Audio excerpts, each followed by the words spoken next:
할렐루야, 김진홍 목사입니다. 오늘은 제7계명 간음하지 말라 소요리 문답 70문에서 72문까지의 내용으로 함께 공부하도록 하겠습니다. 먼저 하나님 앞에 기도드립니다. 하나님 아버지, 주님 주신 말씀 또 그 계명을 우리의 심령에 새기는 은혜의 시간 되기를 원합니다. 성령 하나님, 이 한 시간도 지혜와 계시의 영으로 충만하게 하옵시고 하나님의 말씀으로 무장되어지게 하시고 하나님의 말씀으로 거룩을 유지하는 믿음의 성도들 되게 하옵소서. 예수님의 이름으로 기도하옵나이다. 아멘. 할렐루야. 오늘은 우리 제7계명, 오늘 우리 소요리 문답이 70, 71, 72문입니다. 우리 같이 한번 보도록 하겠습니다.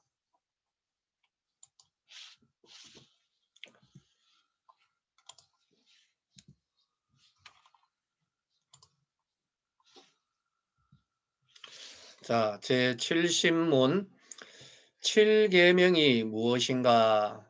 우리 7계명 무엇이죠? 답을 같이 읽어볼까요?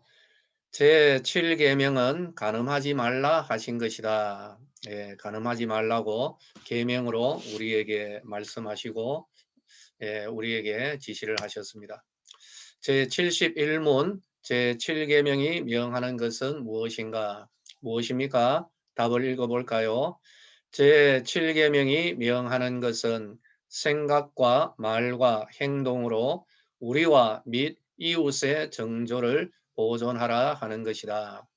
다만 우리의 행동뿐만 아니라 말과 행동으로도 서로 간의 이 정조를 유지하라라는 것이죠. 자, 72문입니다. 제7계명이 금하는 것이 무엇인가? 무엇입니까? 답을 읽어볼까요? 제7계명이 금하는 것은 모든 깨끗이 못한 생각과 행동, 말과 행동이다. 그렇죠. 이것이 바로 오늘 우리가 배워야 할, 공부해야 할 내용입니다. 태초에 이 에덴 동산을 한번 생각해 볼까요? 아담과 하와 두 사람입니다. 그런데 아담과 하와는 벌거벗은 상태로 지냈다라고 말하고 있습니다. 그럼에도 불구하고 성경은 이런 표현을 하죠. 두 사람이 벗었지만 서로 부끄러워하지 않았다라고 합니다. 무슨 의미일까요? 성욕, 성적인 욕구가 없었다라는 그런 표현은 아닙니다. 죄가 없었던 상태의 이 남녀, 이 가운데서도 하나님 허락하신 자연스러운 성적인 욕구가 있었습니다. 그렇기 때문에 성적인 욕구 그 자체가 불법인 것은 결코 아닙니다. 다만 우리 사람의 이 죄가 들어옴으로 말미암아 죄악이 개입하면서 남녀 간의 이 자연스러운 성적인 욕구가 탐욕으로 변질되어 버린 것, 이것이 문제가 되는 것이죠. 따라서 하나님께서 금하시는 것은 불법적인 성만족을 말씀하는 것입니다. 하나님이 정해주신 결혼의 테두리 밖에서 이루어지는 모든 성적인 행위를 하나님이 금하신 것입니다. 하나님께서 사람을 남자와 여자로 그렇게 창조하셨죠. 그리고 하나님은 남녀가 적절한 시점에 결합하여서 가정을 이루고 그리고 이 가정을 통하여서 생육하고 번성하라는 그런 위대한 명령까지도 주셨습니다. 이것이 하나의 원리이죠. 그렇죠? 여기에 하나님께서는 남자와 여자 간에 성이 개입하도록 하셨고 이를 통하여서 생육하고 번성하도록 하나님이 계획하신 것입니다.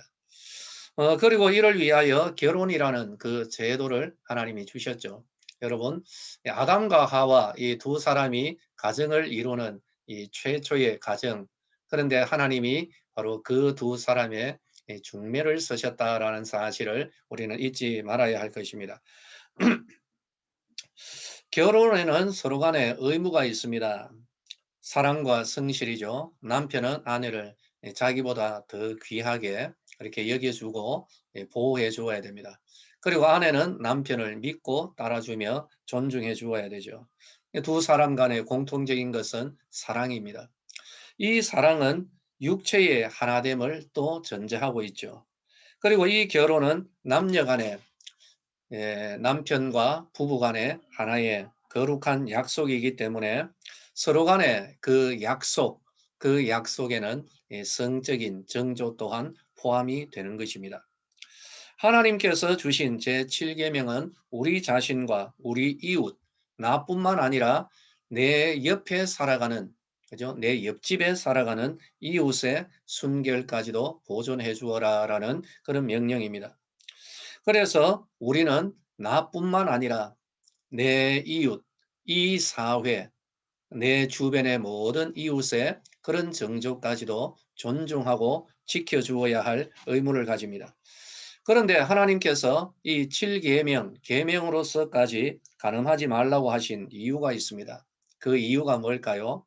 사람이 타락했기 때문입니다. 하나님이 주신 그 모든 거룩한 욕구들이 있는데 이 욕구들 가운데 죄악이 개입한 것이죠. 그래서 사람의 이 심령 가운데 죄악이 역사하고 그리고 그 죄악이 남녀 간의 거룩한 하나님이 원래 허락하신 성적인 욕구에도 변질을 일으켜버린 것입니다. 서로 간의 탐욕으로 성적인 탐욕, 정욕으로 불타오르게 만들어버렸습니다. 결국 이 성적인 탐욕은 하나님이 세워놓으신 가정을 파괴하고 그리고 이 세상, 사회를 굉장히 문란하게 만드는 원천이 되어버리는 것이죠. 말씀드린 대로 그러면은 음란, 이 간음의 경계는 어디일까요? 그것은 분명합니다. 하나님께서 허락하신 결혼이라는 그 테두리, 그 밖에서 이루어지는 모든 성적인 행동, 이것을 하나님께서 금하고 있는 것입니다. 할렐루야. 여러분, 이 부분은 우리가 분명히 알아야 되는 것이죠. 그런데 예수님께서는 한술 더 뜨셨습니다. 마태복음 5장에서 마음으로 음란한 마음을 품는 것까지도 예수님께서는 경계하시고 바로 그런 마음을 죄악된 마음이라고 우리에게 말씀하고 있는 것이죠. 사랑하는 성도들이요. 이 시대는 참 악하고 음란한 시대라고 생각합니다. 그 가운데 특별히 우리들의 자녀들을 생각해야 되지 않겠습니까? 우리 모두 다 생각하는 가운데 특별히 자녀들을 우리가 좀 더 생각해야 됩니다.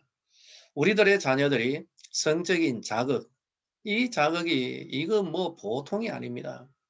이런 말씀 드려서 좀 못합니다만은 저는 제가 좀 어렸을 때에 광고에서 예, 좀 이런 말씀 드리는 것을 양해하시기를 바랍니다. 예, 좀 예쁜 여자가 그죠? 이 옷을 좀 뭐라 그럴까요? 예, 다 걸치지 않고 좀 이게 네일을 입고 나오는 바로 이 부분만 봐도 뭐 어떻게 해야 될는지 참 아주 뭐 이렇게 부끄럽기도 하였고 좀 이렇게 자연스럽지를 못했습니다. 근데 요즘에는 이건 뭐 주변의 환경이 거의 포르노 수준이다라고 생각합니다. 포르노라고 볼 수밖에 없는 그런 장면, 그런 그림, 그런 행동들을 이 시대는 예술이라고 그렇게 우겨대고 있습니다. 바로 이러한 시대에 우리 자녀들이 살아가고 있습니다. 한 15, 16년, 한 20년 전이 되겠네요. 그러니까 이미 오래됐죠. 중고등부를 지도하였을 때입니다. 고등부 1학년으로 기억이 되는데요. 바로 이 부분을 이야기를 하고 있었습니다. 그래서 포르노, 야동 여기에 대해 이야기를 하는데 한 아이가 이런 말을 합니다. 싱긋이 웃으면서 목사님, 아유 그 야동, 포르노 저희들은 이미 마스터했고 이미 졸업했습니다. 이걸 참 귀하게 받아들여야 할런지 어떻게 받아들여야 할런지 참 혼란스러웠습니다. 고등학교 때 그러니까 이미 중학교 때 그런 음란한 동영상물 이제는 이제 신물이 날 정도로 다 봤다라고 하는 거죠. 근데 그 아이만 그런가 했더니 이건 한두 아이의 문제는 아니더라고요. 그래서 저는 오늘 5가지로 내 나름대로 이렇게 대안을 제시하고자 합니다. 첫 번째, 우리 청년들의 결혼 연령을 좀 낮추어야 합니다. 이거는 사회적으로 우리 모두가 함께 협력해야 된다고 생각합니다. 보통 우리들, 우리 생체의 리듬을 보면요. 25세가 되면은 성적인 기능이 이렇게 내리막길을 걸어간답니다. 그때로부터. 근데 오늘날 우리 청년들 결혼, 여러분 30 전에는 생각도 안 하는 것 같습니다. 뭐 40 가까워와도 그래도 태평한 것 같습니다. 저 혼자만의 외침이 안 되었으면 참 좋겠는데요. 혈기왕성한 때 우리 청년들 뭐 여러 가지의 조건도 있겠습니다마는 우리 청년들에게 교회에서 늘 성적인 탐욕에서 벗어나라고 그렇게 댕댕거리지만 말고 이 청년들이 아름다운 가정을 이루도록 말씀으로 교육하고 또 적절한 환경도 조성해주고 좀 격려해 주어야 할 필요가 있습니다. 이거는 교회 차원뿐만 아니라 우리 사회에서 좀 결혼 연령층을 좀 나눴으면 참 좋겠다 하는 그런 생각을 합니다.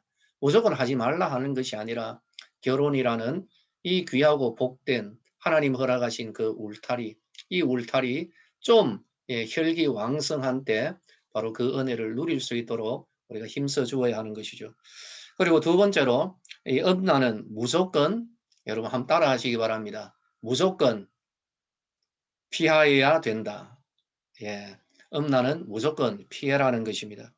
사실인지는 모르겠습니다만은 어떤 목사님, 뭐 저는 건너 이야기를 들었는데요. 이렇게 말씀을 하셨습니다. 이것도 상당히 오래전에 들었던 이야기입니다. 음란함과 싸워서 이기기 위하여서 창녀촌을 찾아가서 하룻밤 그대로 지냈다 왔다라고 그렇게 말씀을 한 것, 건너서 들은 기억이 있습니다. 한마디로 이 목사님 참 미친 짓을 과감하게 용감하게 하셨습니다.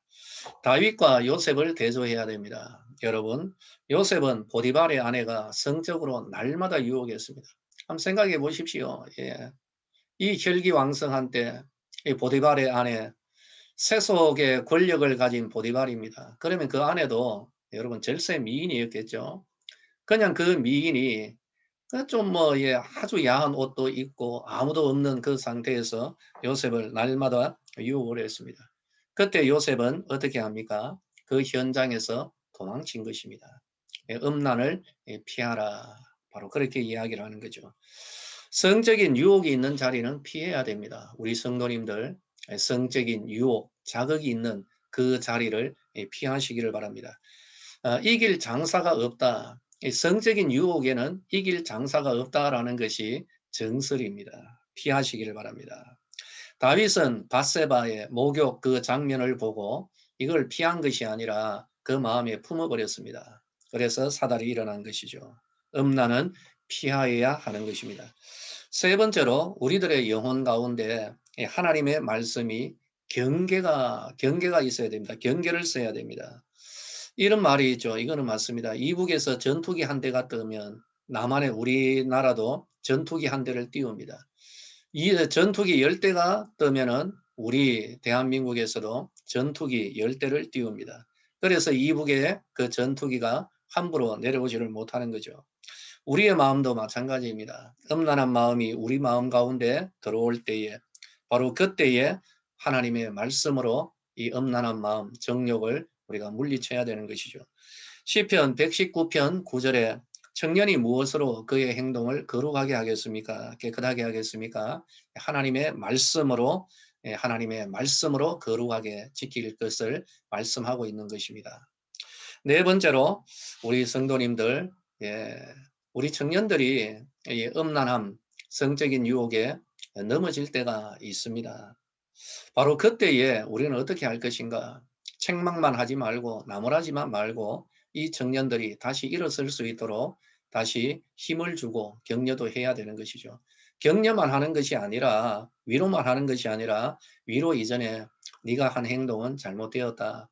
그러나 예수 그리스도의 은혜 가운데서 우리 다시 시작하자라고 바로 이렇게 소망을 주고 격려할 수 있는 그런 공동체가 되어야 할 것입니다. 할렐루야. 마지막으로 다섯 번째입니다. 이 거룩은 특별히 성적인 거룩은 하나님의 은혜의 보고가 됩니다. 하나님이 쓰시는 사람의 특징은 하나님 앞에서 성적으로도 거룩함을 유지하는 사람, 바로 그러한 사람을 하나님께서 쓰실 것입니다. 성적으로 거룩함을 유지하는 그 심령, 그리고 그 가정, 그 가운데 하나님께서 허락하시는 은혜가 넘쳐 흐르게 될 줄로 믿으시기를 바랍니다. 할렐루야! 하나님이 우리에게 원하시는 것은 무엇일까요? 거룩입니다.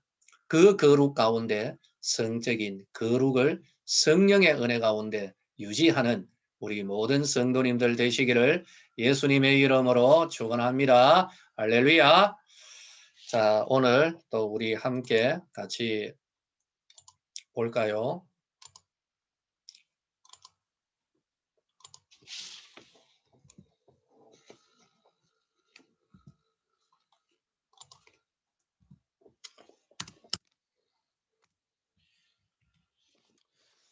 문제입니다. 간음하지 말라는 계명의 적절한 행동이 아닌 것은 1번 음행은 어떻게 한다고요? 무조건 피한다. 2번 하나님의 말씀으로 무장한다. 3번 음란한 장소에 머무르면서 음란을 극복하는 훈련을 받는다. 4번 음란 죄를 지은 자를 책망하는 한편 새로워질 수 있는 길을 열어준다. 자, 우리가 다 공부하였던 내용입니다. 우리 사랑하는 성도님들, 하나님의 은혜 가운데 여러분의 심령과 가정과 그리고 관련된 모든 자들, 그리고 우리 교회, 이 나라 민족 가운데 하나님 허락하신 거룩이 유지되어지기를 예수님의 이름으로 축원합니다. 다음 주에 다시 또 뵙도록 하겠습니다.